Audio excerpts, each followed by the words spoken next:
ಎಲ್ಲರಿಗೂ ನಮಸ್ಕಾರ. ನಾನು ಲಲಿತಾ. ಆಹಾರಶ್ರೀ ಚಾನಲ್ಗೆ ತಮಗೆಲ್ಲರನ್ನು ಸ್ವಾಗತಿಸ್ತಾ ಇದ್ದೀನಿ.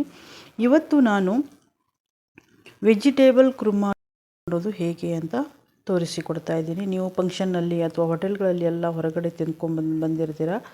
ಅದೇ ರೀತಿ ಮನೆಯಲ್ಲಿ ಯಾವ ರೀತಿ ಮಾಡೋದು ಅಂತ ತೋರಿಸಿಕೊಡ್ತಾ ಇದ್ದೀನಿ.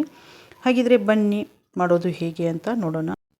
ಅದಕ್ಕಿಂತ ಮೊದಲು ಆಹಾರಶ್ರೀ ಚಾನಲನ್ನು ಸಬ್ಸ್ಕ್ರೈಬ್ ಮಾಡಿ, ಲೈಕ್ ಮಾಡಿ ಮತ್ತು ಶೇರ್ ಮಾಡಿ. ಬನ್ನಿ ಮಾಡೋದು ಹೇಗೆ ಅಂತ ನೋಡೋಣ.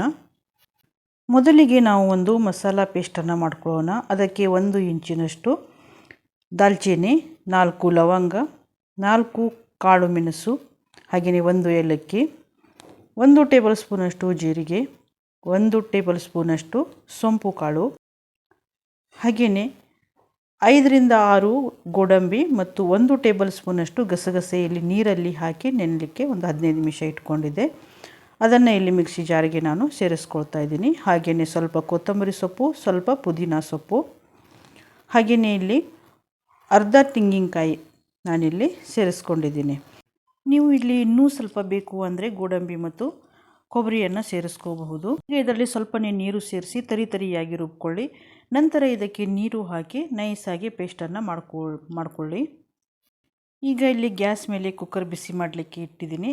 ಕುಕ್ಕರ್ ಬಿಸಿ ಆದಮೇಲೆ ಇದಕ್ಕೆ 3 ಟೇಬಲ್ ಸ್ಪೂನಷ್ಟು ಎಣ್ಣೆ, ನಿಮಗೆ ಬೇಕು ಅಂದರೆ ತುಪ್ಪ ಸೇರಿಸ್ಬೋದು, ಇಲ್ಲ ನೀವು ಎಣ್ಣೆ ಹಾಕಿನೂ ಕೂಡ ಮಾಡ್ಕೋಬಹುದು. ಹಾಗೆಯೇ 2 ಟೇಬಲ್ ಸ್ಪೂನಷ್ಟು ಇಲ್ಲಿ ತುಪ್ಪ ಸೇರಿಸ್ತಾ ಇದ್ದೀನಿ.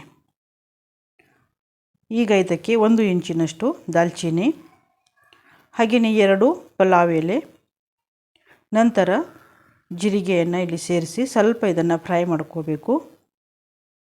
ಇದು ಸ್ವಲ್ಪ ಫ್ರೈ ಆದ ನಂತರ ನಾನು ಇದಕ್ಕೆ 1 ದೊಡ್ಡ ಈರುಳ್ಳಿ ಚಿಕ್ಕದಾಗಿ ಕಟ್ ಮಾಡಿ ಇಲ್ಲಿ ಸೇರಿಸ್ತಾ ಇದ್ದೀನಿ. ಇದನ್ನು ಸ್ವಲ್ಪ ಈಗ ನಾವು ಈ ತುಪ್ಪ ಮತ್ತು ಎಣ್ಣೆಯಲ್ಲಿ ಫ್ರೈ ಮಾಡ್ಕೋಬೇಕು. ನಂತರ ಇದಕ್ಕೆ ಸ್ವಲ್ಪ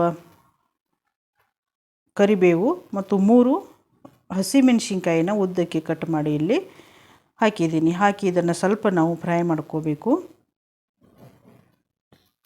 ಈರುಳ್ಳಿ ಸ್ವಲ್ಪ ಕೆಂಪಾದ ನಂತರ ನಾನು ಇದಕ್ಕೆ 1 ಟೇಬಲ್ ಸ್ಪೂನಷ್ಟು ಶುಂಠಿ ಬೆಳ್ಳುಳ್ಳಿ ಪೇಸ್ಟನ್ನು ಸೇರಿಸಿದ್ದೀನಿ. ಹಸಿ ವಾಸನೆ ಹೋಗುವವರೆಗೂ ನಾವು ಇದನ್ನು ಚೆನ್ನಾಗಿ ಫ್ರೈ ಮಾಡ್ಕೋಬೇಕು. ನಂತರ ಇದಕ್ಕೆ ಒಂದು ಅರ್ಧ ಟೀ ಸ್ಪೂನಷ್ಟು ನಾನಿಲ್ಲಿ ಅರಿಶಿನ, ಹಾಗೆಯೇ 1 ಟೇಬಲ್ ಸ್ಪೂನಷ್ಟು ಧನಿಯಾ ಪೌಡರ್, 1 ಟೇಬಲ್ ಸ್ಪೂನಷ್ಟು ಇಲ್ಲಿ ಖಾರದ ಪುಡಿಯನ್ನು ಸೇರಿಸಿದ್ದೀನಿ. ಬ್ಯಾಡಗಿ ಮೆಣಸಿನ್ಕಾಯಿ ಅಥವಾ ಕಾಶ್ಮೀರಿ ಕೆಂಪು ಮೆಣಸಿನ್ಕಾಯಿ ಖಾರನ ನೀವು ಇಲ್ಲಿ ಸೇರಿಸ್ಬೋದು, ಆದರೆ ಅದು ಸ್ವಲ್ಪ ಖಾರ ಕಡಿಮೆ ಇರುತ್ತೆ ಕಾಶ್ಮೀರಿ ಕೆಂಪು ಮೆಣಸಿನ್ಕಾಯಿದು. ಹಾಗೆಯೇ ಇಲ್ಲಿ 1 ದೊಡ್ಡ ಟೊಮೆಟೊನ ನಾನಿಲ್ಲಿ ಚಿಕ್ಕದಾಗಿ ಕಟ್ ಮಾಡಿ ಸೇರಿಸಿದ್ದೀನಿ. ಹಾಗೆಯೇ ಸ್ವಲ್ಪ ಇದನ್ನು ಟೊಮೆಟೊ ಮೆತ್ತಗಾಗಲಿಕ್ಕೆ ಸ್ವಲ್ಪ ನಾನಿಲ್ಲಿ ಉಪ್ಪನ್ನು ಸೇರಿಸಿ ಇದನ್ನು ಚೆನ್ನಾಗಿ ಇಲ್ಲಿ ಮಿಕ್ಸ್ ಮಾಡ್ಕೊಳ್ತಾ ಇದ್ದೀನಿ.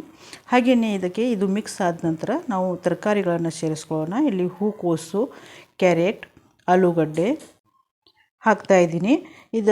ನೀವು ಇದರಲ್ಲಿ ಬೀನ್ಸನ್ನು ಕೂಡ ಸೇರಿಸ್ಬೋದು. ನಿಮಗೆ ಇಷ್ಟ ಯಾವ ತರಕಾರಿ ಇರುತ್ತೆ ಅದನ್ನು ಕೂಡ ಹಾಕಬಹುದು. ನಾನಿಲ್ಲಿ ಇಷ್ಟನ್ನು ಹಾಕಿದ್ದೀನಿ. ಹಾಗೆಯೇ ಇಲ್ಲಿ ಹಸಿ ಬಟಾಣಿ ಕಾಳು ನಾನು ತೊಗೊಂಡಿರೋದು. ಹಸಿ ಬಟಾಣಿ ಕಾಳು ನಾನು ಇಲ್ಲಿ ಇವಾಗ ಹಾಕ್ತಾ ಇಲ್ಲ, ನಂತರ ಅದನ್ನು ಹಾಕ್ತೀನಿ. ಯಾಕೆಂದರೆ ಬೇಗ ಮೆತ್ತಗಾಗಿಬಿಡುತ್ತೆ ಅದಕ್ಕೋಸ್ಕರ ಈಗ ಮೊದಲಿಗೆ ಇದನ್ನು ಇಷ್ಟು ಫ್ರೈ ಮಾಡ್ಕೊಳ್ಳೋಣ. ಫ್ರೈ ಆದ ನಂತರ ಇವಾಗ ನೋಡಿ ಇಲ್ಲಿ ನಾನು ಮಸಾಲೆಯನ್ನು ಮಾಡ್ಕೊಂಡಿದ್ವಲ್ಲ ಮೊದಲಿಗೆ, ಆ ಮಸಾಲೆಯನ್ನು ಇದಕ್ಕೆ ಹಾಕಿ ಚೆನ್ನಾಗಿ ನಾವು ಇದನ್ನು ಮಿಕ್ಸ್ ಮಾಡ್ಕೋಬೇಕು.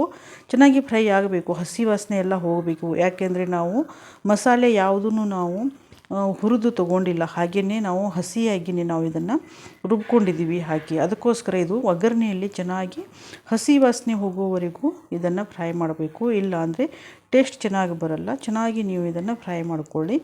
ಈಗ ನಮ್ಮ ಮಿಕ್ಸಿ ಜಾರಿಗೆ ಸ್ವಲ್ಪ ನೀರನ್ನು ಸೇರಿಸಿ ಮತ್ತೆ ಇದಕ್ಕೆ ಹಾಕಿ ಮಿಕ್ಸ್ ಮಾಡ್ಕೊಳ್ತಾ ಇದ್ದೀನಿ.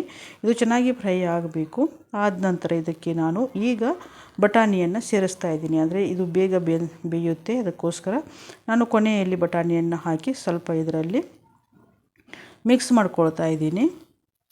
ಈಗ ಇಲ್ಲಿ 3/4 ಲೀಟರ್ನಷ್ಟು ನಾನಿಲ್ಲಿ ನೀರು ಸೇರಿಸಿದ್ದೀನಿ. ನೀವು ಬೇಕಿದ್ರೆ ಕಾಯಿ ಹಾಲನ್ನು ಕೂಡ ಇಲ್ಲಿ ಸೇರಿಸ್ಬೋದು. ಟೇಸ್ಟ್ ತುಂಬ ಚೆನ್ನಾಗಿ ಬರುತ್ತೆ ಕಾಯಿ ಹಾಲು ಸೇರಿಸಿರೋದ್ರಿಂದ. ಹಾಕಿ ಚೆನ್ನಾಗಿ ಮಿಕ್ಸ್ ಮಾಡಿ, ಹಾಗೆಯೇ ಈಗ ಇದರಲ್ಲಿ ಸ್ವಲ್ಪ ಉಪ್ಪನ್ನು ರುಚಿಗೆ ತಕ್ಕಷ್ಟು ಉಪ್ಪು ಸೇರಿಸ್ಕೊಳ್ಳೋಣ. ಉಪ್ಪು ಸೇರಿಸಿ ಇದನ್ನು ಚೆನ್ನಾಗಿ ಮಿಕ್ಸ್ ಮಾಡಿ ಈಗ ಕುಕ್ಕರ್ ಲಿಡ್ಡನ್ನು ಕ್ಲೋಸ್ ಮಾಡಿ ಸೀಟಿ ಹಾಕಿ 2 ರಿಂದ 3 ಸೀಟಿಯನ್ನು ನಾವು ಮಾಡ್ಕೋಬೇಕಾಗತ್ತೆ. ಇವಾಗ ಇಲ್ಲಿ 2 ಸೀಟಿ ಆಗಿದೆ. ಆದ ನಂತರ ಕುಕ್ಕರ್ ಕೂಡ ತಣ್ಣಗಾಗಿದೆ. ಕುರ್ಮಾದಲ್ಲಿ ಸ್ವಲ್ಪ ನೀರು ಇತ್ತು ಅಂದರೆ ಮತ್ತೆ ನೀವು ಗ್ಯಾಸ್ ಮೇಲೆ ಇಟ್ಟು 2 ರಿಂದ 3 ನಿಮಿಷ ಇದನ್ನು ಬೇಯಿಸಿ ಗಟ್ಟಿ ಮಾಡ್ಕೋಬಹುದು. ಇವಾಗ ಇದು ಈ ರೀತಿ ಆಗಿದೆ. ಈಗ ನಾನು ಘೀ ರೈಸ್ ಜೊತೆಗೆ ಇದನ್ನು ಮಾಡಿರೋದ್ರಿಂದ ಇದು ತಣ್ಣಗಾದ ನಂತರ ಮತ್ತೆ ಗಟ್ಟಿಯಾಗುತ್ತೆ. ಅದಕ್ಕೋಸ್ಕರ ನಾನು ಇದನ್ನು ಗ್ಯಾಸ್ ಮೇಲೆ ಏನು ಇಡ್ತಾ ಇಲ್ಲ. ನೀವು ಚಪಾತಿ ಪೂರಿ ಜೊತೆಗೆ ಏನಾದರೂ ಮಾಡಿದ್ದಾದರೆ ನೀವು ಬೇಕಿದ್ರೆ ಸ್ವಲ್ಪ ಗ್ಯಾಸ್ ಮೇಲೆ ಇಟ್ಟು ಇದನ್ನು ಗಟ್ಟಿ ಮಾಡ್ಕೋಬಹುದು. ಈಗ ಇಲ್ಲಿ ಘೀ ರೈಸ್ ಜೊತೆಗೆ ತಿನ್ನಲಿಕ್ಕೆ ಕುರ್ಮಾ ಇಲ್ಲಿ ರೆಡಿಯಾಗಿದೆ. ಘೀ ರೈಸ್ ರೆಸಿಪಿ ಕೂಡ ನಿಮಗೆ ಬೇಕು ಅಂದರೆ ಡಿಸ್ಕ್ರಿಪ್ಷನಲ್ಲಿ ಲಿಂಕ್ ಕೊಟ್ಟಿರ್ತೀನಿ, ನೀವು ಅಲ್ಲಿ ಹೋಗಿ ನೋಡಬಹುದು. ಈ ವಿಡಿಯೋನ ಪೂರ್ತಿಯಾಗಿ ನೋಡಿದ ತಮಗೆಲ್ಲರಿಗೂ ನನ್ನ ಆತ್ಮೀಯ ಧನ್ಯವಾದಗಳು.